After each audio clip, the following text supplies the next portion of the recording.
కరీంనగర్లో పట్టభద్రుల MLC counting కొనసాగుతోంది. ఎలిమినేషన్ ప్రాసెస్ ద్వారా గ్రాడ్యుయేట్ ఎమ్మెల్సీ రెండో ప్రాధాన్యత ఓట్లను అధికారులు లెక్కిస్తున్నారు. ఇప్పటివరకు 25 మంది అభ్యర్థులు ఎలిమినేట్ అయ్యారు. తామే గెలుస్తామని బీజేపీ కాంగ్రెస్ అభ్యర్థులు ఎవరికి వారే ధీమా వ్యక్తం చేస్తున్నారు. ఇక సాయంత్రానికే పట్టభద్రుల ఎమ్మెల్సీ ఫలితం వెలువడనుంది.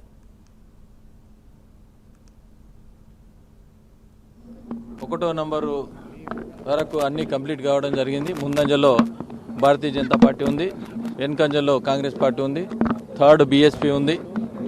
చాలా మెజార్టీ తేడాతో ఉన్నది. సెకండ్ ప్రయారిటీ ఓట్లు కూడా ఏవైతే ఉన్నాయో ఇప్పటి వరకు ఎలిమినేషన్ దాదాపు 25 మందిని ఎలిమినేషన్ చేయడం జరిగింది. దానిలో కూడా అత్యధిక సెకండ్ ఓటు ప్రాధాన్యత భారతీయ జనతా పార్టీకి వచ్చింది. చూసినాక చెప్తాం డైవర్ట్ అయితే, ఎందుకంటే మోదీ గారు చూసి చాలా మంది ఆయనకు ఫస్ట్ చేసి మాకు కూడా సెకండ్ వేయడం జరిగింది. 7 o'clock వరకల్లా ఆల్మోస్ట్ ఆల్ ఫస్ట్ రౌండ్ పూర్తయింది. ఫస్ట్ రౌండ్ పూర్తి అయ్యేసరికి మరి 50% ప్లస్ 1 ఓట్లు అనేది రాలేదు. కాబట్టి ఇప్పుడు సెకండ్ ప్రియారిటీ ఓట్ల ప్రక్రియ అనేది మరి ఆల్మోస్ట్ ఆల్ మార్నింగ్ 8:30 నుంచి ప్రక్రియ మొదలైంది.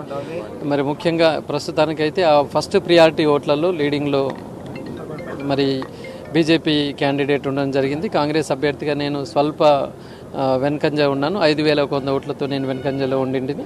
తర్వాత నాకంటే మరి థర్డ్ లీడింగ్ బీఎస్పీ క్యాండిడేట్ 10,000తో వెనుకంజలో ఉన్నాడు.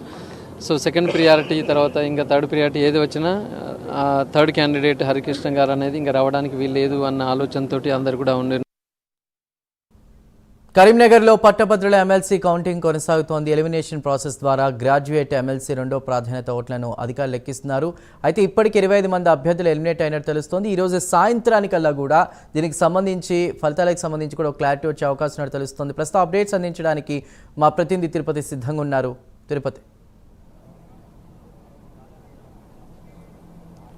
చందు, సుదీర్ఘంగా 3వ రోజు కరీంనగర్ పట్టభద్రుల ఎమ్మెల్సీ కౌంటింగ్ ప్రక్రియ కొనసాగుతుంది. ఈరోజు ఉదయం నుంచి కూడా సెకండ్ ప్రియారిటీ సంబంధించినటువంటి ఓట్ల లెక్కింపు జరుగుతుంది. సెకండ్ ప్రియారిటీ ఓట్ల లెక్కింపు భాగంలో కూడా ఎవరైతే తక్కువ ఓట్లు వచ్చారో అభ్యర్థులందరినీ ఎలిమినేషన్ పర్వం కొనసాగుతున్నటువంటి పరిస్థితులు కనబడుతున్నాయి. ఇప్పటివరకు 25 మంది అభ్యర్థులను అధికారులు ఎలిమినేషన్ చేశారు. ఇప్పటివరకు మొదటి లీడ్లో బీజేపీ అభ్యర్థి అంజిరెడ్డి కొనసాగుతున్నారు. సెకండ్ లీడ్లో కాంగ్రెస్ పార్టీ అభ్యర్థి నరేందర్ రెడ్డి కొనసాగుతున్నారు. మూడవ ప్లేస్లో బీఎస్పీ పార్టీ అభ్యర్థి ప్రసన్న హరికృష్ణ కొనసాగుతున్నటువంటి పరిస్థితి కనబడుతుంది.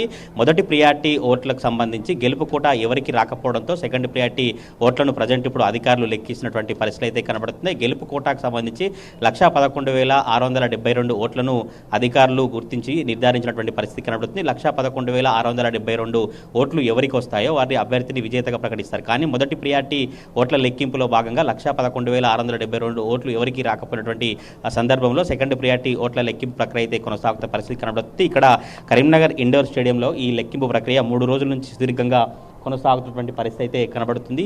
ఈ మొదటి నుంచి కూడా ఎప్పుడైతే ఈ ఓట్ల లెక్కింపు ప్రక్రియ ప్రారంభమైందో అప్పటి నుంచి కూడా ఏ అభ్యర్థి గెలుస్తారు, ఎవరికి ఎక్కువ అంశాలు కలిసి వస్తాయి, ఎవరు బలాలేంటి, పట్టభద్రుడు ఎవరికి పట్టం కట్టాలనే చర్చ తెలంగాణ రాష్ట్ర వ్యాప్తంగా రాజకీయాల్లో ఆసక్తికరంగా మారినటువంటి పరిస్థితి కనబడుతుంది. మొదటి రౌండ్ నుంచి మొదటి ప్రియారిటీలో మాత్రం బీజేపీ అభ్యర్థి అంజిరెడ్డి లీడ్లో కొనసాగుతారు. మొదటి ప్రియారిటీ ఓట్లలో ఇప్పటివరకు 5,110 ఓట్ల లీడ్తో బీజేపీ అభ్యర్థి కొనసాగుతున్నారు. సెకండ్ ప్రియారిటీ సంబంధించినటువంటి ఓట్ల లెక్కింపులో భాగంగా కూడా కొంత బీజేపీ అభ్యర్థి లీడ్లో ఉన్నట్టే తెలుస్తుంది. ఇటు ఎప్పుడైతే ఎలిమినేషన్ పర్వం కొనసాగుతుందో మూడో అభ్యర్థి వరకు ఎలిమినేషన్ వస్తే ప్రసన్న హరికృష్ణకు సంబంధించినటువంటి సెకండ్ ప్రియారిటీ ఓట్లు ఎవరికి వస్తాయి, సెకండ్ ప్రియారిటీ ఓట్లు కనుక అదే స్థాయిలో బీజేపీ అభ్యర్థికి వస్తే బీజేపీ అభ్యర్థి గెలుపు దిశగా బీజేపీ అభ్యర్థి గెలిచే అవకాశం ఉన్నట్టు తెలుస్తుంది. ఒకవేళ సెకండ్ ప్రియారిటీ ప్రసన్న హరికృష్ణ సంబంధించిన ఓట్లలో ఎక్కువగా కాంగ్రెస్ అభ్యర్థి నరేందర్ రెడ్డి కనుక వస్తే కొంత ఫలితాలకు సంబంధించి తారుమారయ్యే అవకాశం అయితే కనబడుతుంది. దీనికి సంబంధించి కూడా చాలా ఆసక్తికరంగా ప్రసన్న హరికృష్ణకు సంబంధించినటువంటి సెకండ్ ప్రియారిటీ ఓట్లు ఎవరికి ఎక్కువగా వస్తాయి, ఎవరికి ఉన్నాయంటూ కూడా కౌంటింగ్ కేంద్ర దగ్గర కావచ్చు అభ్యర్థులలో సర్వత్రా ఉత్కంఠ కొనసాగుతున్నటువంటి పరిస్థితి అయితే కనబడుతుంది. లోపల అధికారులు ఎలిమినేషన్ ప్రక్రియను కొనసాగించి ఇప్పటికే 25 మంది అభ్యర్థులను ఎలిమినేషన్ చేసినటువంటి పరిస్థితి కనబడుతుంది. ఈ ముగ్గురు అభ్యర్థుల తర్వాత ప్రధాన రాజకీయ పార్టీలకు సంబంధించిన కాంగ్రెస్, బీజేపీ, బీఎస్పీ అభ్యర్థుల తర్వాత వచ్చినటువంటి రవీందర్ సింగ్ కావచ్చు, ముస్తాక్ అలీకి సంబంధించి కావచ్చు, ఇక చంద్రశేఖర్ సంబంధించిన ఓట్లకు అయితే ఎవరికి అవి చేకూరుతాయి, ఆ ఓట్లు ఎవరికి లాభం కూడా ఇక్కడ చర్చ కొనసాగుతున్న పరిస్థితి కనబడుతుంది. ఒకవైపు కౌంటింగ్ సంబంధించి చాలా ఆసక్తికరంగా ఈ ఫలితాల ఉత్కంఠ కొనసాగుతున్న నేపథ్యంలోనే చాలామంది ఆ పట్టభద్రులు రకరకాలుగా బ్యాలెట్ పేపర్పై వాళ్ళ అభిప్రాయాన్ని వ్యక్తం చేసినటువంటి పరిస్థితులు అయితే కనబడుతున్నాయి. ఈ చెల్లని ఓట్లుగా చాలా ఉండడంతో చెల్లని ఓట్ల ద్వారా ఎవరికి నష్టం జరుగుతుంది. చెల్లని ఓట్లు ఎక్కువగా కాంగ్రెస్ పార్టీ అభ్యర్థికి సంబంధించినటువంటి నరేందర్ రెడ్డి అన్నట్లుగా ఇక్కడ కౌంటింగ్ దగ్గర ఒక ప్రచారం అయితే కొనసాగుతుంది. తిరుపతి మొత్తం లెక్కించాల్సిన ఓట్లు 2,24,000గా ఉంటే ఇప్పటి వరకు కూడా 2,10,000 వరకు కూడా కౌంటింగ్ కంప్లీట్ అయినట్టు తెలుస్తుంది. ఇంకా మిగిలింది 14,000 ఓట్లే. అంటే ఈ లోపే కొద్దిసేపటి తర్వాత ఏమైనా ఫలితాలు వచ్చే అవకాశం ఉందా? సాయంత్రం వరకు వెయిట్ చేయాల్సిందేనా? అక్కడ ఉన్నటువంటి వాళ్ళు ఏమంటున్నారు? చందు, మీరు చెప్పినట్టు కాకుండా 2,24,000 ఓట్లను మొదటి ప్రియారిటీలో ఆల్రెడీ లెక్కించారు.